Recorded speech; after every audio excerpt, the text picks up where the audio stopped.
Hello, year twos. So, in chapter 7, which was the chapter we read yesterday, we learned all about the BFG's marvellous ears and all things that he can hear. He can hear insects chatting, he can hear the plants and the trees, and he can also hear your dreams and your hearts beating, which I think was all rather magical. Today, we are going to be learning a bit more about what the BFG eats. Today's chapter 8, and it's called Snozzcumbers. Okay.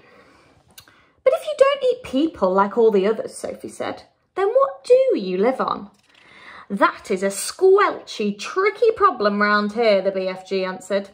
In this slosh-flunking giant country, happy eats like pineapples and pigwinkles is simply not growing. Nothing is growing except for one extremely icky poo vegetable. It's called the Snozzcumber. The Snozzcumber, cried Sophie. There's no such thing. The BFG looked at Sophie and smiled, showing about 20 of his square white teeth. Yesterday, he said, we was not believing in giants, was we? Today, we is not believing in Snozzcumbers. Just because we happen not to have actually seen something with our own 2 little winkles, we think it is not existing. What about, for instance, the giant squizzly Scotch hopper? I beg your pardon, Sophie said. And the humplecrimp. What's that? Sophie said. And the rascal? The what? Sophie said. And the crumpscoggle. Are they animals? Sophie asked. They is common animals, said the BFG contemptuously. Oh, sorry, I found that very tricky to say then. Get my mouth around. I is not very known all giant myself, but it seems to me that you is and completely know nothing human being. Your brain is full of rotten wool. You mean cotton wool, Sophie said. What I mean and what I say is 2 different things, the BFG announced rather grandly. I will now show you a Snozzcumber. The BFG flung open a massive cupboard and took out the weirdest looking thing Sophie had ever seen. It was about half as long again as an ordinary man, but it was much thicker. It was as thick around its girth as a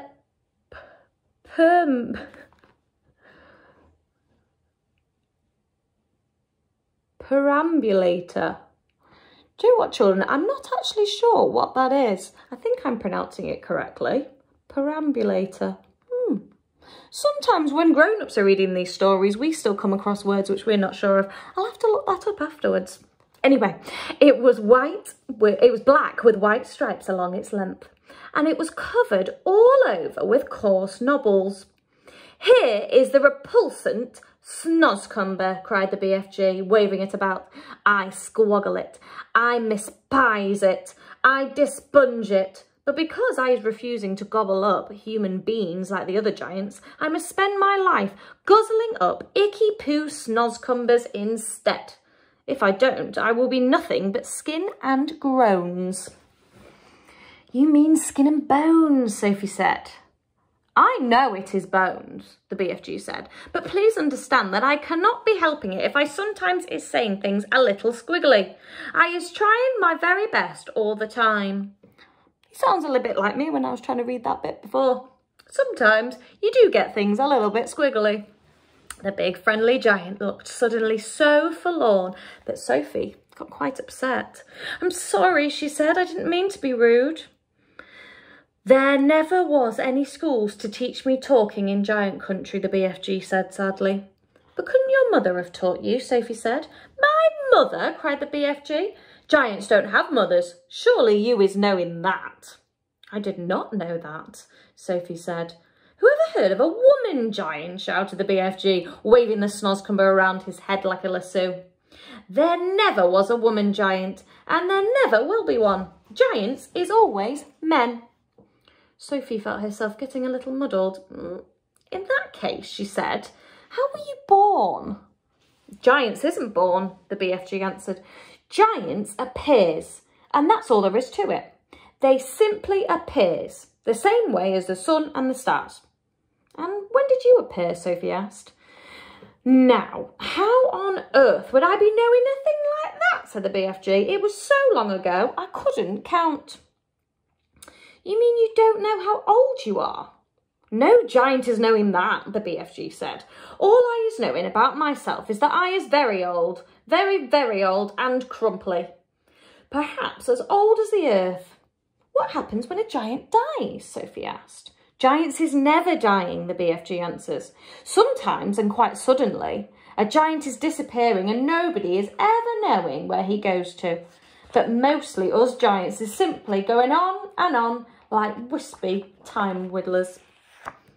The BFG was still holding the awesome Snozzcumber in his right hand, and now he put one end to his mouth and bit off a huge hunk of it. He started crunching it up, and the noise he made was like he was crunching lumps of ice. It's filthy, he spluttered, speaking with his mouth full and spraying large pieces of Snozzcumber like bullets in Sophie's direction. Sophie hopped around on the tabletop, ducking out of the way.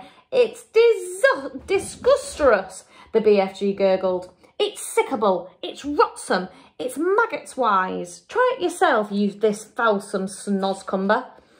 No, thank you, Sophie said, backing away. It's all you're going to be guzzling round here from now on, so you might as well get used to it, said the BFG. Go on, you snipsy little winkle, have a go. Sophie took a small nibble. Whoa! She sputtered, oh no, oh gosh, oh help. She spat it out quickly. It tastes of frog skins, she said, and rotten fish. Worse than that, cried the BFG, roaring with laughter. To me, it is tasting of cockroaches and slime wagglers. Do we really have to eat it? Sophie said. You do, unless you is wanting to become so thin, you will be disappearing into thick air. Into thin air, Sophie said. A thick air is something quite different. Once again, that sad, winsome look came into the BFG's eyes. Words, he said, is oh such a tickling problem to me all my life. So you must simply try and be patient and stop squibbling. As I am telling you before, I know exactly what words I am wanting to say, but somehow or other, they is always getting quiddled around. That happens to everyone, Sophie said. Not like it happens to me, said the BFG. I is speaking the most terrible Wigglish. I think you speak beautifully, Sophie said. You do? Cried the BFG, suddenly brightening. You really do? Simply beautifully, Sophie repeated. Well, that is the nicest present anyone is ever giving me in my whole life, cried the BFG. Are you sure you is not twiddling my leg? Of course not, Sophie said. I just love the way you talk. How wondercrump, said the BFG, still beaming. How whoopsie splunkers. How absolutely squiffling. I is all of a stutter. Listen, Sophie said. We don't have to eat Snozzcumbers. In the fields around our village, there are all sorts of lovely vegetables, like cauliflowers and carrots. Why don't you get some of those next time you go visiting? The BFG raised his great head proudly in the air. I is a very honourable giant, he said. I would rather be chewing up rotsome Snozzcumbers than snitching things from other people. You stole me, Sophie said. I did not steal you very much, said the BFG, smiling gently. After all, you is only a tiny little girl. And that is the end of chapter 8. So that means tomorrow we'll be on chapter 9. And chapter 9 is called The Blood Bottler. Oh. Now, what I'm going to do is I'm going to look up that word that I got stuck on. Perambulator. And what I'm going to do is I'm going to find out what it means. And then on tomorrow's story, I'll start by explaining what that word actually means. I'll see you next time. Bye.